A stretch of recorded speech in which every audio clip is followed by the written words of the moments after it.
resentment is there's a bunch of people out there that have these lives that are deeply unsatisfying, because I think somehow or another, through momentum and just through just things falling into place the way they are and people trying to fit their lives around the way these pieces have fallen into place, there are so many people that are working all day long doing something that is deeply unsatisfying and almost painful to them. Yes. If you make furniture for a living, and you feel a great satisfaction out of that, and you sell that furniture, look, man, making furniture feels good. If you can do that, you could cut those corners perfectly and sand everything down nice and stain it, and then it's done, and you get the satisfaction, and you sell it to someone, and that pays your bills.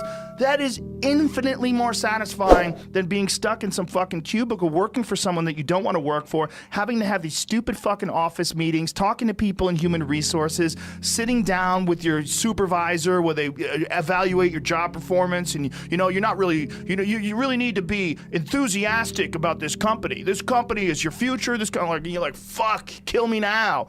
There's a lot of people out there that would way rather do something else, and I hope they understand that they can. Everybody's got these stupid barriers they put in their own head. You got to resist those goddamn things, because they don't do you any good, and they certainly define the potential for your future in a negative way that's not self-serving, and it's not even real. You put this artificial ceiling on the potential for what you're doing. If you hit a wall, okay, that just means you need to regroup and rethink. It doesn't mean that wall's there, especially when it comes to something like social media or like a podcast, something where you like it less, fix that.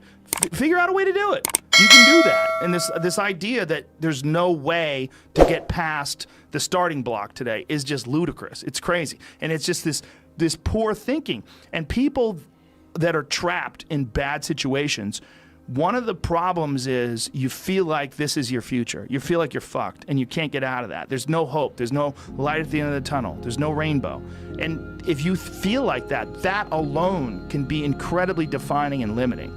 But if you look at yourself objectively and say, okay, I kind of am fucked here. I'm in credit card debt. I'm working in a shitty job. I don't like what I'm doing, but I have some ideas. I need to feed those fucking ideas. I need to feed them and water them, and I need to set aside a certain amount of time every day to just try to make those things happen. You can do that. Wondering why other people's success, or wondering why other people are successful, is the refuge of losers. Wondering why other people are successful. Like, who gives a fuck? You can say you think it sucks, but to spend time wondering why someone is successful and hating on someone who's successful, it doesn't do any good. It's like, what is that old expression that jealousy is, it's a poison that does the opposite of its intended, is that your mind, you have a certain amount of bandwidth. This is why I don't read Instagram comments or Twitter comments or YouTube comments. Like, I don't have any time. If I read them, it's an accident. But to seek them out, like, you have bandwidth. I don't spend time wondering why I hate things or hating on someone or being jealous. You have, let's call it units. You have 100 units of bandwidth in your mind. So that means there's 100 units that you can spend on things you care about, or you could let your mind be occupied by some stupid fucking Twitter feud that you're in with some idiot that you don't even know, and you could spend 30% of your Twitter bandwidth or your mind bandwidth on this, and then you only have 70% for the things you love. And then maybe you're involved in some fucking relationship with someone who's an idiot, and you're arguing back and forth with them. Well, there's another 30% that's gone. Now you have 40% left. You have 40% for the things you love instead of 100%. But if you only concentrate on the things you care about that mean something to you, and I think that there's a lot of people out there that think somehow or another you're going to get to some place where you're living in silk sheets and you're getting your toes done while someone's dropping grapes into your mouth. I don't want that. I've never wanted that. That guy's not going to be happy. He's going to be bored. An hour into the grapes, you're going to get those fucking grapes away from me. Stop painting my toes. What am I doing in this bed? I got to do something. I'm not stimulated. The human organism, the animal that we are, needs constant stimulation because it evolved trying to find food and escape enemies, and find shelter, escape nature, escape the elements, try to survive. And this is the great joy that you have in taking care of your children, that you can protect your children from the elements and the enemies and feed them. And it's also the great sadness that you see in losers. When I see a loser, I see some guy who's 43 years old, lives in his parents' basement, and he fucking hates the world. I'm like, that was a baby. Man, this is a baby that somebody just gave shitty nutrients to, whether it's nutrients in the forms of food or in the form of thoughts and ideas and examples, and this kid developed these horrible self-defeating patterns of behavior that have led them to this point where they're this middle-aged person with no future and no idea of how to get out of this rut, and probably never will escape it, and might just wind up sucking on a gun. You know, I mean, this is the world that we live in today. And I think part of that world is because we have been fed this line of horseshit that you're supposed to seek comfort. And I don't think you are. I think you're supposed to seek lessons, and you're supposed to seek difficult tasks and accomplishments. And through those things, and through doing things that are hard to do, even if it's just a fucking 90-minute hot yoga class. I do a 90-minute yoga class, man. Those last 20 minutes, I do not want to be there, man. And I definitely don't want to give 100%. And I can cheat. I can kind of half-ass it. I can. But if I don't, and I get through it, when that time is up and the lady says namaste and everybody gets up, I'm like, fuck, man, I made it. You know, I lost 15 pounds. My fucking yoga mat is drenched to the point where I could literally wring it out and fill a jug up with water. But through that struggle, I will now have a better day, and I better fucking do it again tomorrow or do something else, because if I just think, well, tomorrow I'm just going to coast and eat Twinkies and watch TV. Oh, hello, sadness, my old friend. Hello, depression. Because when you're not doing anything, you feel like shit. And that's just a part of being a human being. And we can pretend that we're something other than what we really are, and we can pretend, nah, me, man, I'm just cool, just chilling, doing nothing. Bullshit. You're a fucking human. You're a human being. You evolved from the fucking hundreds of thousands of years of hunters and gatherers and people that were struggling. Those human reward systems are carved deeply into your DNA. And if you don't respect that, if you don't respect the mechanism of happiness and fulfillment and what you really need to do in order to feel satisfied in life, camaraderie, love, family, friendship, struggle, testing yourself, learning, all those things are imperative. They're all a giant part of being a person. Concentrating on people that suck or being jealous about people that are doing well does me zero good. But instead, if someone does well, I can be inspired and I can get fired up by it. I mean, I figured this out in my early 20s. I was like, okay, this is I have a poor way of looking at it, because it's a martial arts thing. Because in martial arts, like, you can't be jealous of someone else's ability. You have to realize you might have to fight them someday. So by realizing that they're really good, you're forced to be objective about it, and you have to go to work. Like, you have to go, fuck, that guy's better than me. I got to get better. And you have to go to work. Right. There's no positive benefit in underestimating someone. Underestimating someone will get you fucking killed. Like, literally. You're gonna get. But this is something I've cultivated for a long time and avoided things that make me unhappy and figured out what those things are and been very rigid about eliminating them from my life.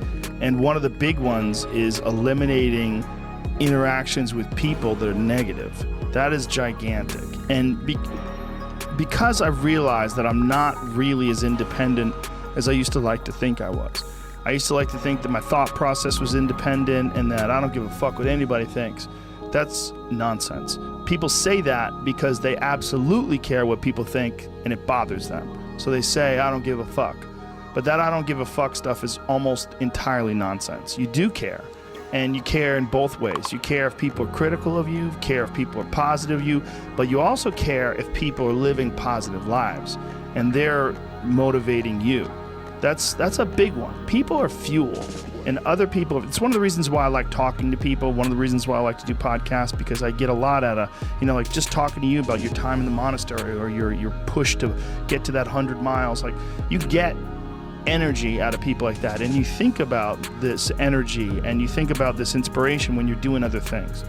And it also sets in your mind that when you meet these exceptional people that move you, like, what are the characters, what are the qualities that they have, what are the characteristics that they possess? and those things become significant and important to you. Whereas if you live around a bunch of people that are complaining and bitching about everything, and they see the negative in everything, and they're always whining, those people are the opposite of that. They're the opposite of inspiration, and they're mud. You're just like, bleh. It's like you're up to your ankles in mud. You try to trudge through life. It's difficult. You're not light. It's not pushing you. There's not a wind at your back. The wind's in your face, and it's rough, and over time, I've learned that these people, you're not going to fix them. I used to want to fix them when I was young. I used to want to go, hey man, I see what you're doing. Like, dude, don't do that anymore. Listen, just do this and stop doing that and start doing this. And if you just work towards this, you could be successful. And then a week later, the guy's doing the same shit. You're like, okay, right. I'm wasting a significant amount of my energy on someone who doesn't want to waste any of their energy on themselves.